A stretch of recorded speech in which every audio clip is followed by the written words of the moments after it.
जिस मोहम्मद यूनुस की हैसियत भारत के सामने खड़े होने की नहीं है, वो आज पाकिस्तान प्रेम और हिंदुओं की नफरत में ऐसे अंधे बन गए हैं कि बड़बोलेपन की सारी हदें पार कर दी है। जो बांग्लादेश 94% भारत पर निर्भर है, जिनकी दाल रोटी भारत के टुकड़ों पर पल रही है, वो भारत पर कब्जा जमाने की बात कर रहे हैं। एक कहावत है, घर में नहीं है दाने, अम्मा चली भुनाने। जहां बांग्लादेश के पास खुद कुछ नहीं है, कोरा दिखावे के अलावा ये कुछ नहीं करते, जिनकी हैसियत सड़क पर बैठकर भीख मांगने की है, वो भारत पर कब्जा जमाने के हसीन ख्वाब देख रहे हैं। मोहम्मद यूनुस को कुछ नहीं तो कम से कम अगल बगल देख लेना चाहिए। आज जिस पाकिस्तान में शिरकत कर रहे हैं, जिनके कंधे पर हाथ रखकर दोस्ती निभाई जा रही है, ये शायद भूल गए हैं कि इनके अब्बू से भारत ने ही आज़ादी दिलवाई थी। साल 1971 में जब बांग्लादेश डूब रहा था, तो भारत ने अपना पैसा, हथियार और सैनिक सभी दांव पर लगाकर उसकी रक्षा की और आज़ादी दिलवाई। तब बांग्लादेश डूब रहा था और भारत ने उसे बचा लिया। और ज्यादा कुछ नहीं, मोहम्मद यूनुस की औकात आप इस बात से समझ लीजिए कि इनके मुल्क के घुसपैठिए भारत में छिपकर घुसने की कोशिश कर रहे हैं। मोहम्मद यूनुस और इनके जाहिल सलाहकार महफूज आलम भारत और हिंदुओं के खिलाफ जो बोल रहे हैं और कर रहे हैं, इस बात का ख्याल बांग्लादेश के कट्टरपंथियों को मान लेना चाहिए, जो हिंदुओं पर जुर्म ढा रहे हैं कि जिस दिन भारत ने बर्बाद करने की ठान ली, तो इनके हुक्मरान तो विदेश भाग जाएंगे, लेकिन फिर इनका क्या होगा। लेकिन हाँ, ये स्पष्ट है कि भारत वाकई में मोहम्मद यूनुस और उनके जाहिल चमचों को नहीं छोड़ेगा।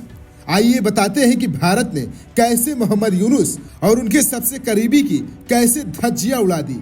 बताएंगे आखिर कैसे भारत बांग्लादेश को पूरी तरह से बर्बाद कर सकता है।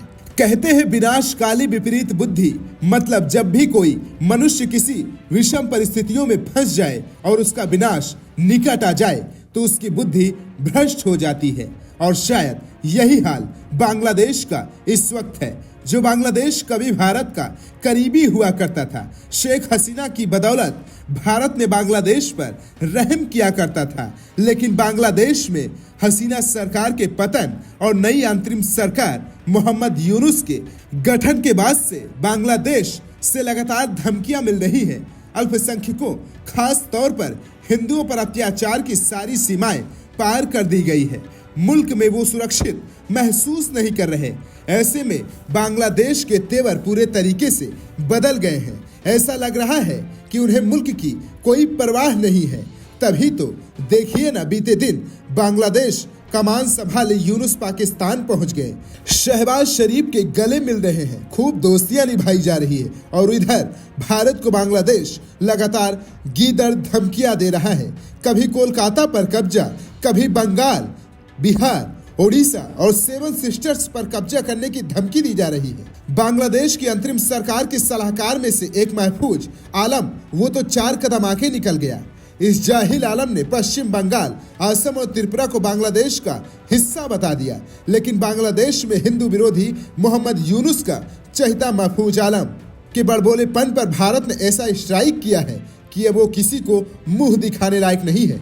सबसे पहले आप देखिए, ये है महफूज आलम का फेसबुक पोस्ट, जहां उसने दावा किया कि उसका सपना समग्र बंगाल का है। भारत पाकिस्तान की राजनीति के कारण बंगाल खंडित है। महफूज आलम ने विजय दिवस की रात फेसबुक पर एक लंबा पोस्ट किया।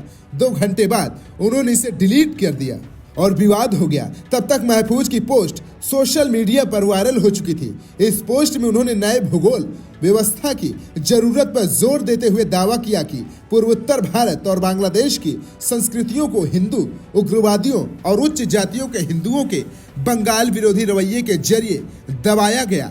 लेकिन मोहम्मद यूनुस का चहेता महफूज आलम के इस पोस्ट को लेकर तुरंत विदेश मंत्रालय ने शुक्रवार 20 दिसंबर 2024 को बांग्लादेश की अंतरिम सरकार से कड़ा विरोध दर्ज कराया। बांग्लादेश की सरकार के प्रमुख सहयोगी महफूज आलम की ओर से की गई विवादित पोस्ट पर भारत ने चेतावनी जारी की। भारत ने इन बयानों को गैर जिम्मेदाराना और गंभीरता मानते हुए ढाका को अपना रुख साफ किया है। रणधीर जायसवाल ने एक प्रेस कॉन्फ्रेंस में कहा, हमने खुद इस मुद्दे पर बांग्लादेश पक्ष के समक्ष अपना कड़ा विरोध दर्ज कराया।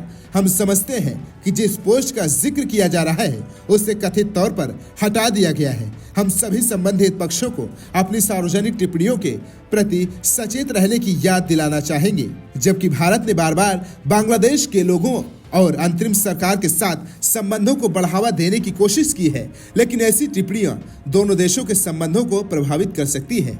अब आपको बता दें कि बांग्लादेश अगर अभी भी नहीं संभला तो बांग्लादेश को संकट में डालने के लिए भारत का सिर्फ एक ही वार काफी है। बांग्लादेश की सैन्य ताकत भारत से काफी कमजोर है। 145 देश की इस रैंकिंग में बांग्लादेश 37 में पायदान पर आता है। वहीं भारत को दुनिया की चौथी सैन्य महाशक्ति के तौर पर जाना जाता है। भारत में 14.44 लाख एक्टिव सैनिक हैं, जो दुनिया में दूसरे नंबर पर है। वहीं भारत की तुलना में बांग्लादेश के सैनिक कुछ भी नहीं है। बांग्लादेश की एक चीज है जिसे पूरी दुनिया सलाम करती है, और वो है कपड़ा उद्योग। सिर्फ इसी उद्योग की बांग्लादेश की जीडीपी में 11% हिस्सेदारी है। कपड़ा उद्योग को चलाने के लिए चाहिए कपास, और यहाँ कच्चा माल भारत से जाता है। भारत अपने कुल कपास उत्पादन का 35% सिर्फ बांग्लादेश को बेचता है। आंकड़े साफ बताते हैं कि अगर ये निर्यात रुक गया तो बांग्लादेश का हाल बेहाल हो जाएगा। वीके न्यूज, राष्ट्र के नाम।